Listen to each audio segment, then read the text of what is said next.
Hello students. आज के इस क्लास में हम लोग वास्तविक संख्या का जो ऑब्जेक्टिव है उसको क्लियर करेंगे।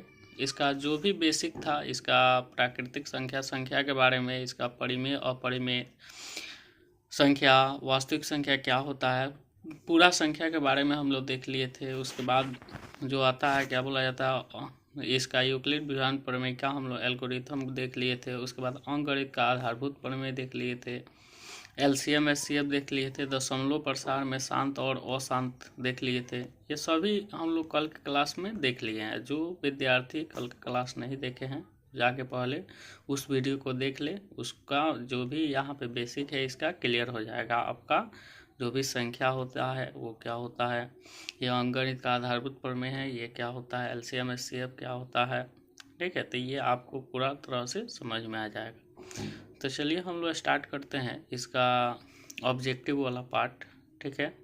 इसका ऑब्जेक्टिव वाला पार्ट देखिए। ऑब्जेक्टिव में क्वेश्चन नंबर 1 क्या कहता है। क्वेश्चन 1 है, निम्नलिखित में अपरिमेय संख्या नहीं है। क्या क्वेश्चन है? अपरिमेय संख्या नहीं है।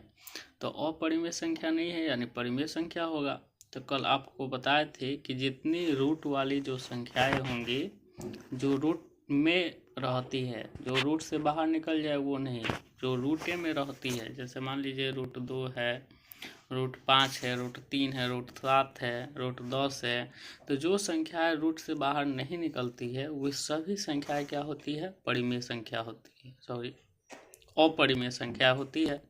या दशमलव के बाद दशमलव अगर लिखा हुआ है 1.2, 3, 5, 7, ये मान लीजिए बढ़ते जाए कभी नहीं रुकती है, तो वो भी सारी संख्याएं क्या होती है? अपरिमेय संख्याएं में आती है, ठीक है। तो ये हमारे पास क्वेश्चन है, 1 नंबर क्वेश्चन ऑब्जेक्टिव का कह रहा है कि निम्नलिखित में अपरिमेय संख्या नहीं है। तो अपरिमेय कौन है? ये देखिए, जहाँ रूट 2 देख लीजिए, जहाँ रूट 5 देख लीजिए, जहाँ रूट 7 देख लीजिए, ये सब अपरिमेय संख्या होता है, अधिकतर यही आता है, ठीक है। आइए किसी के साथ अगर दिखाई दे, प्लस में दिखाई दे, गुना में दिखाई दे, भागा में दिखाई दे, किसी के साथ अगर दिखाई दे तो उसको मान लीजिए कैसे अपरिमेय संख्या वो होगी, ठीक है। तो देखिए यहाँ पे रूट 3 जो है, रूट 3 + 6 है, तो रूट 3 + 6 का मतलब क्या है कि ये अपरिमेय संख्या है। यहाँ पे है रूट अंडर कितना? 36। रूट अंडर कितना है? 36। जब रूट अंडर 36 है तो हम रूट अंडर 36 का मान निकालते हैं लोग, तो ये आ जाता है 6, यानी ये रूट से बाहर निकल जाता है। जब सिंपल संख्याएं आ जाएंगी 1 2 3 4 5 6 ऐसे जीरो से जो भी स्टार्ट हो रही है संख्या, तो उसके नीचे जो होती है भले 6वें है तो इसको हम लोग p/q के रूप में लिख सकते हैं, 6/1 लिख सकते हैं। इसलिए यह संख्या जो होगी परिमेय संख्या होगी, यानी यहाँ पे क्वेश्चन नंबर 1 का जो ऑप्शन नंबर होगा बी आंसर हो जाएगा, ठीक है। जो आंसर हमको अब मिल गया तो आगे बढ़ने की आवश्यकता नहीं है, देखने की आवश्यकता ना है कि कौन ऑप्शन होगा कौन नहीं होगा। बी नंबर मिल गया तो आगे टाइम पास करने की क्या आवश्यकता है। तो रूट 5 जो है ये होबे नहीं करेगा, यहाँ पे रूट 3 इसके साथ में है तो ये भी होबे नहीं करेगी, ठीक है। तो ये हमारे पास कैसे हो जाएगा? ऑप्शन नंबर बी इसका करेक्ट आंसर हो जाएगा। क्वेश्चन नंबर 2 है, कहता है निम्नलिखित में कौन अपरिमेय संख्या नहीं है। फिर वही बात कह रहा है, अपरिमेय नहीं है तो परिमेय संख्या होगा, ठीक है। तो यहाँ पे आप कंफ्यूज मत होइए, अपरिमेय संख्या नहीं है यानी परिमेय संख्या पूछ रहा है। यहाँ पे रूट 3 आ गया तो रूट 3 आ गया, तो यानी कहने का मतलब कैसे आ गया, ये अपरिमेय संख्या होगा। यहाँ पे भी रूट 3 है, ये भी अपरिमेय संख्या होगा। यहाँ पे है 5/6, कितना है? 5/6। तो 5/6 जो संख्या है कौन सी संख्या हो जाएगी? परिमेय संख्या हो जाएगी। तो यही ना पूछ रहा है कि निम्नलिखित में कौन अपरिमेय संख्या नहीं है, तो अपरिमेय संख्या नहीं है यानी परिमेय संख्या होगा। तो ये 5/6 ऑप्शन नंबर सी आंसर हो जाएगा, ठीक है। उसके बाद क्वेश्चन नंबर 3 जो है, कहता है निम्नलिखित में कौन अपरिमेय संख्या है। अब यहाँ पे डायरेक्ट क्वेश्चन पूछा है अपरिमेय संख्या, तो अपरिमेय संख्या डायरेक्ट पूछा है तो हम लोग देखेंगे रूट में कौन सी कैसे हो रही है। तो 5/√5, तो यहीं पे भेटा गया √5। तो √5, √2, √7 ये सारी संख्याएं जो होती है वो अपरिमेय संख्याएं होती है। वो किसी के साथ हो, उससे गुना हो, भागा हो, जोड़ है, घटाव है, उससे मतलब नहीं है। वो सब संख्याएं क्या होंगी? अपरिमेय संख्याएं हो जाएंगी। ठीक है, तो ये हमारे पास क्वेश्चन नंबर 3 हो गया। क्वेश्चन नंबर 4 देखिए। क्वेश्चन नंबर 4 है, निम्नलिखित में कौन अपरिमेय संख्या है? तो अपरिमेय संख्या पूछ रहा है, सॉरी, निम्नलिखित में कौन परिमेय संख्या पूछ रहा है? क्या पूछ रहा है जी? परिमेय संख्या। तो परिमेय संख्या, तो डायरेक्ट यहाँ पे आपका आंसर क्या होना चाहिए? 0।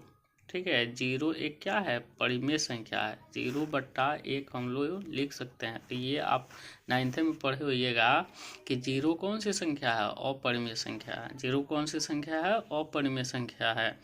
उसके बाद आपके पास है π/2। तो एक चीज़ और याद रखिएगा कि जो पाई होता है, पाई जो होता है वो होता है क्या? अपरिमेय संख्या। ये आप ध्यान में रखिएगा, याद रखिएगा, याद कर लीजिए।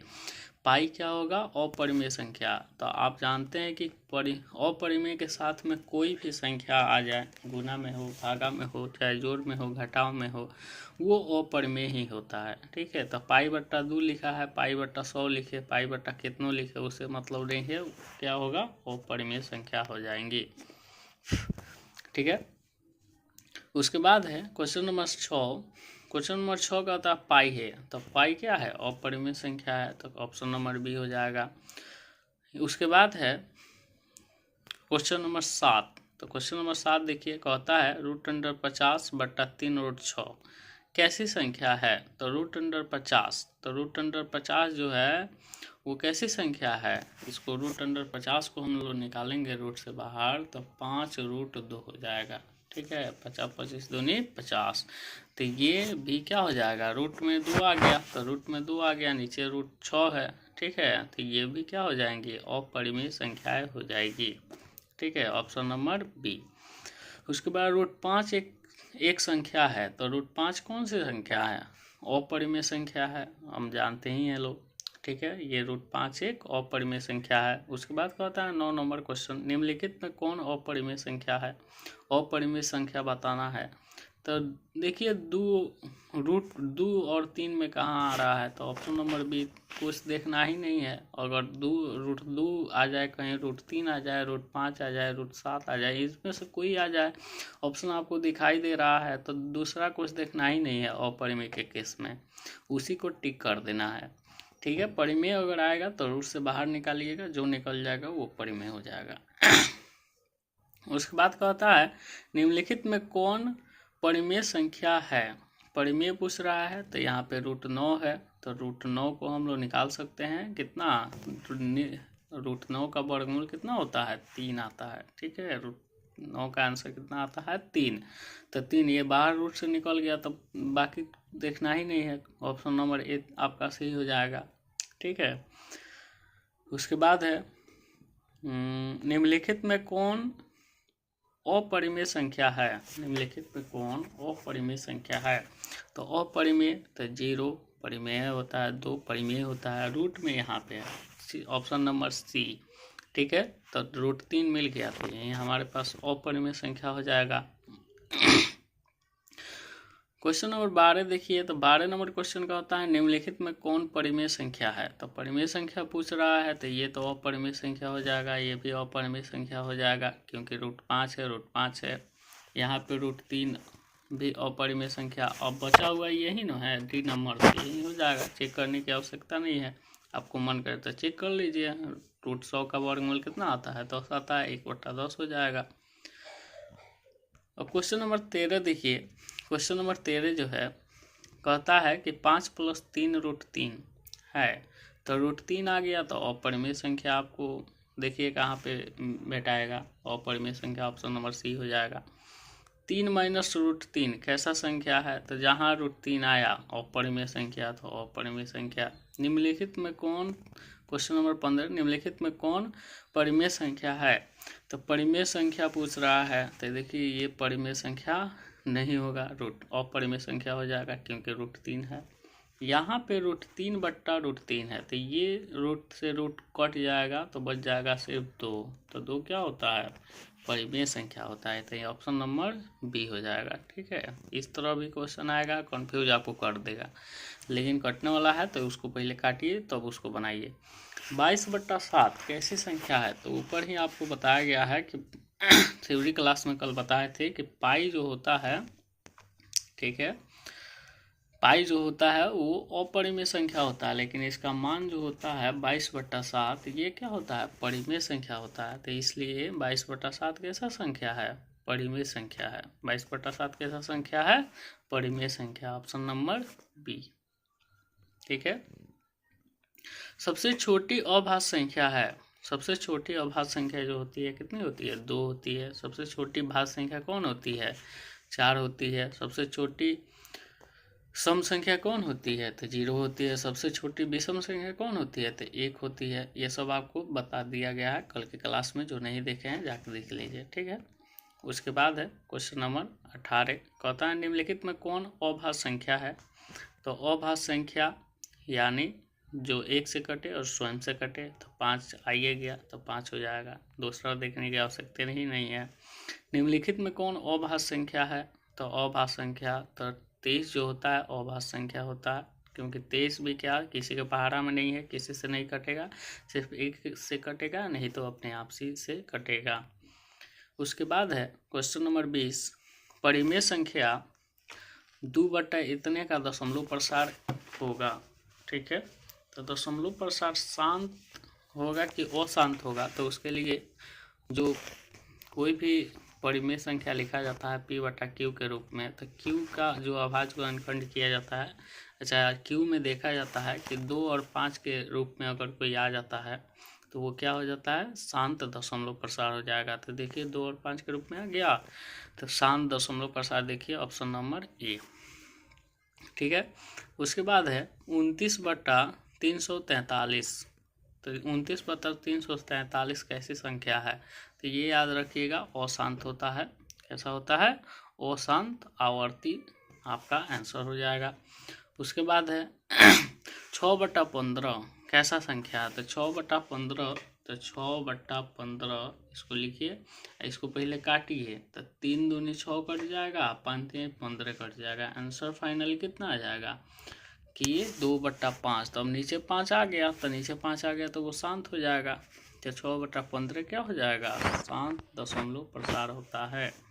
ठीक है, उसके बाद है निम्नलिखित में कौन से भिन्न का दशमलव प्रसार शांत होगा? कौन से भिन्न का दशमलव प्रसार शांत होगा? तो ये तो मान लीजिए देखिए कि डर लग रहा है इससे, तो ये शांत नहीं होगा। 116 है, तो इसको हम लोग निकाल सकते हैं। 116 का अभाज्य गुणनखंड निकालिए, कितना आता है? 116 का अभाज्य गुणनखंड 2 से 80 मर्द में, फिर 2 से 40 मर्द में, फिर 2 से 20 मर्द में, फिर 2 से 10 मर्द में, फिर 2 से 5 मर्द में। देखिए 2 और 5 के फॉर्म में आ रहा है, 2 और 5 ही आ रहा है इसके अभाज्य गुणनखंड में, तो इसलिए हमारे पास ऑप्शन नंबर इसका बी हो जाएगा। ठीक है, ये शांत दशमलव प्रसार हो जाएगा। उसके बाद है क्वेश्चन नंबर 24, कहता है 2 परिमेय संख्याओं के बीच कितनी परिमेय संख्या हो सकती है? तो 2 परिमेय संख्याओं के बीच में अनंत परिमेय संख्याएं होती है। ठीक है, कितनी परिमेय संख्या होती है? अनंत परिमेय संख्याएं होती है। उसके बाद है क्या सभी वास्तविक संख्याएं एक परिमेय संख्या होती है? तो सभी वास्तविक संख्याएं जो होती है एक परिमेय संख्या होती है, ये आपको बताना है। लेकिन सभी वास्तविक संख्याएं जो होती है वो परिमेय संख्या नहीं होती है, क्योंकि वास्तविक संख्या में परिमेय संख्या भी आता है और अपरिमेय संख्या भी आता है। ठीक है, आगे बात समझ में? तो इसका जवाब नहीं हो जाएगा। 24 नंबर क्वेश्चन है वो संख्या जिसका दशमलव प्रसार अशांत अनावर्ती हो कैसा संख्या होता है? ठीक है, तो ये आप याद रखिएगा कि अशांत अनावर्ती जो होता है अपरिमेय संख्या होता है। यहीं रहता अशांत आवर्ती तो परिमेय संख्या हो जाता है, लेकिन अशांत अनावर्ती है तो अनावर्ती का मतलब अपरिमेय याद रखिएगा। ठीक है, चलिए क्वेश्चन नंबर 27 है, कहता है एक परिमेय संख्या और एक अपरिमेय संख्या के योग कैसी संख्या होती है। तो योग का है, गुणनफल का है, भाग का है, वो सब क्या होता है, अपरिमेय संख्या होता है। ठीक है, ऑप्शन नंबर बी आपका करेक्ट आंसर हो जाएगा। 96 और 404 का 900 है, तो इसको निकालना पड़ेगा, तो आप निकाल के देख लीजिए कितना होगा 900। ठीक है, तो इसका आंसर देखिए यहाँ पे निकाला जा रहा है, तो कितना हो जाएगा, 96 यहाँ पे है और 404 है, तो 96 का एथी निकालिएगा। ठीक है, इसका अभाज्य गुणनखंड, तो ये हो जाएगा 4 दूनी 8, 8 दूनी 16, फिर ये 24 मर्त में, ये आ जाएगा 12 मर्त में, ये आ जाएगा 6 मर्त में, और ये आ जाएगा 3 मर्त में। यहाँ पे 1 2 3 4 5 6। ठीक है, ये आ गया आपका 2 के पावर 5 गुना 3, और 404 का निकाल लीजिए, 404 का निकाल लीजिए, ये हो जाएगा 2 0 2 और 2 1 0 1। तो देखिए यहाँ पे इसमें दो को आ गया, इसमें 2 को 2 आ गया, तो 2 दूनी 4 हो जाएगा। इसका जो मौसो होगा क्या हो जाएगा, 2 दूनी 4, यानी जो दोनों में कॉमन होता है वही मौसो हो जाता है। तो देखिए इसका ऑप्शन नंबर कितना हो जाएगा, सी, ऑप्शन सी हो जाएगा। उसके बाद कहता है कि दो संख्याओं का लॉसो और मौसो क्रमशः 20 और 5 है, यदि दूसरी संख्या 5 है तो पहली संख्या क्या होगी। ठीक है, ये भी क्वेश्चन इम्पोर्टेंट है। दो संख्याओं का लॉसो, तो लॉसो क्या कितना है, 20 है, और मौसो कितना है, 5 है, तो दूसरी संख्या 5 है। ठीक है, तो एक फार्मूला याद रखिएगा कि दो संख्याओं का गुणनफल जो होता है हमेशा लॉसो गुना मौसो होता है, यानी एलसीएम गुने एचसीएफ होता है, आपको थ्योरी क्लास में पढ़ाया गया है। ठीक है, तो मान लीजिए ए कोई पहली संख्या है, बी का मान दिया है 5, तो इसके नीचे 20 गुने 5 अब बट्टा 5 हम लोग लिख सकते हैं, तो 5 से 5 कट गया, ए का मान कितना आ गया, 20 आ गया। ए बी दो गो संख्या हो गया, कोई भी रैंडम दो गो संख्या हो सकता है। ठीक है, तो जो भी इस प्रकार के क्वेश्चन आएगा इसी तरह बना लीजिएगा, बन जाएगा। आगे बात समझ में, तो इसका आंसर कितना हो जाएगा, 20, तो ऑप्शन नंबर डी। यदि विभाजन एल्गोरिथम, ये क्वेश्चन जो है ये गलती छपा गया है। ठीक है, तो इसको आप लोग छोड़ दीजिए। ठीक है, अब आते हैं क्वेश्चन नंबर 31। क्वेश्चन नंबर 31 जो है वो कहता है कि 0.1211 ऐसे संख्या, एक संख्या है जो कौन सी संख्या हो जाएगी। तो देखिए, तो ये संख्या अलग अलग संख्या है, बार बार आ रहा है। ठीक है, तो इसलिए ये हो जाएगा अपरिमेय संख्या। ठीक है, उसके बाद 32 नंबर क्वेश्चन है, ए और बी 100 आभाज्य संख्या कहलाते हैं यदि मौसो कितना के बराबर होता है। तो 100 आभाज्य संख्याओं का मौसो जो होता है 1 के बराबर आता है, हमेशा याद रखिएगा। तो ऑप्शन नंबर इसका कितना हो जाएगा, ए बी। ठीक है, 100 आभाज्य संख्याओं का मौसो जो होता है कितना होता है, 1 होता है। कितना होता है, 1 होता है। 33 नंबर क्वेश्चन, निम्नलिखित में कौन सा युग्म 100 आभाज्य है। तो कौन सा युग्म 100 आभाज्य है, देखिए दोनों में जिसका कोई कॉमन नहीं है, ये 5 के पहाड़ा में दोनों मिल जाएगा, ये दोनों में से या 3 के पहाड़ा में है या 4 के पहाड़ा में है, कोनों में कोनो कॉमन नहीं है। तो कोनों में कोनो कॉमन नहीं रहता है तो वो क्या हो जाता है, 100 आभाज्य संख्या का युग्म हो जाएगा। ठीक है, 34 नंबर क्वेश्चन है, दो लगातार संख्याओं का महत्तम समापवर्तक कितना होता है। तो हमेशा एक याद रखिएगा, दो लगातार संख्याओं का महत्तम कितना होता है, 1 होता है। दो संख्याओं का गुणनफल इतना है और उनका एचसीएफ इतना है, तो उनका एलसीएम ज्ञात करना है। तो डायरेक्ट यहाँ पे एलसीएम का है, एचसीएफ का है 887 भले 8670 है, तो इसमें किससे भाग दे दीजिए, आप किससे भाग दे दीजिए, कौन सी संख्या है, 17। ठीक है, तो ये हो गया 17 से मान लीजिए यहाँ पे थे कर दीजिए, भाग दे दीजिए, कितना हो जाएगा, जो भी आंसर आएगा भाग देने पर वो आपका आंसर हो जाएगा। देख तो 17 चौका 68, 17 पच्चे 85, 17 पच्चे 85, तो 5 85 आ गया, 1 आ गया। उसी प्रकार कैसे आ जाएगा, 7 आ जाएगा, 17 कम 17 यानी 510 आपका आंसर हो जाएगा। कितना, 510। 8670 में आप 17 से भाग दे दीजिएगा, जितना आएगा वो आपका आंसर हो जाएगा। ठीक है। उसके बाद है 36 नंबर, प्रत्येक धनात्मक सम पूर्णांक के लिए निम्नलिखित में कौन सत्य है। ठीक है, धनात्मक पूर्णांक कहेगा और सम कहेगा तो 2q+2 के रूप में रहेगा, चाहे 2q के रूप में रहेगा तो वही हमारा ऑप्शन हो जाएगा।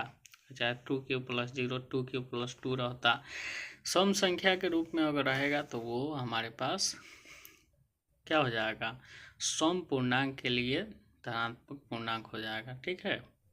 क्वेश्चन नंबर 37 है, किसी पूर्णांक p के लिए विषम संख्या, तो विषम संख्या +1 लगा रहेगा। ठीक है, विषम संख्या वाला हो जाएगा। सम संख्या में कुछ नहीं लगा रहेगा, तो आप विषम संख्या में +1 +3 ऐसे लगा रहेगा। आप विषम संख्या होगा तो कुछ नहीं रहेगा, नहीं तो +2 +4 ऐसे रहेगा। उसके बाद है यदि दो संख्याओं का HCF इतना, LCM इतना है, तो दोनों संख्याओं का गुणनफल क्या होगा। दोनों संख्या में आप गुना कर लीजिए, 15 9 135, तो देखिए यहाँ पे 1350 आंसर हो जाएगा। ठीक है, कितना हो जाएगा, 1350 आपका ऑप्शन नंबर सी हो जाएगा। ठीक है, चलिए उसके बाद है क्वेश्चन नंबर 38 हो गया। 39, यूक्लिड विभाजन एल्गोरिथम दो धनात्मक पूर्णांकों का क्या परिकलित करने की तकनीक है। तो HCF निकालना, यूक्लिड विभाजन से हम लोग क्या निकालते हैं, मौसा यानी HCF। उसके बाद कहता है सबसे छोटी अभाज्य संख्या और सबसे छोटी भाज्य संख्या और सबसे छोटी अभाज्य संख्याओं का HCF कितना होता है, तो 2 होता है। भाज्य बराबर भाजक गुने भागफल प्लस शेष होता है, तो यहाँ पे भाजक हो जाएगा। 625 के अभाज्य गुणनखंड में 5 का घातांक होगा, तो 625 देख लीजिए, 625 है तो इसका अभाज्य गुणनखंड निकालिए, तो ये 5 से डायरेक्ट कटेगा 125 मर्द में, ये 5 से कटेगा 25 मर्द में, ये 5 से कटेगा 5 मर्द में, तो देखिए तो 5 को आ गया, 4 आ गया तो 4 हो गया, तो घातांक इसका कुछ हो जाएगा 4 हो जाएगा। इसका पावर कितना हो जाएगा जी, 4 हो जाएगा। ठीक है, तो ये आपका पूरा तरह से ये ऑब्जेक्टिव खत्म हो गया। ठीक है, ये आपका ऑब्जेक्टिव, इस चैप्टर का ऑब्जेक्टिव जो है ये पूरी तरह से क्या हो गया, कंप्लीट हो गया। ठीक है, जो भी आपको क्वेश्चन नहीं समझ में आया होगा आप कमेंट कर दीजिएगा कि ये क्वेश्चन हमको नहीं समझ में आया है, उसको फिर से एक अलग वीडियो में उसको समझा दिया जाएगा। चाहे जो भी आपके पास प्रॉब्लम होगा उसको कमेंट में लिख दीजिए कि ये मेरा प्रॉब्लम है, ये क्वेश्चन में प्रॉब्लम है, या जो भी आपका प्रॉब्लम होगा पढ़ाई से रिलेटेड वो आप लिख दीजिएगा कमेंट में। ठीक है, तो आपका सॉल्यूशन मिल जाएगा। चलिए, तो आशा करते हैं कि आपको पूरी तरह से समझ में आया होगा। ठीक है, ये जो मान लीजिए कि ऑब्जेक्टिव जितना भी पढ़ाई हुआ है ये आप 1-2 बार और देख लीजिए, बढ़िया से देख लीजिएगा तो आपको पूरी तरह से समझ में आ जाएगा। चलिए, धन्यवाद।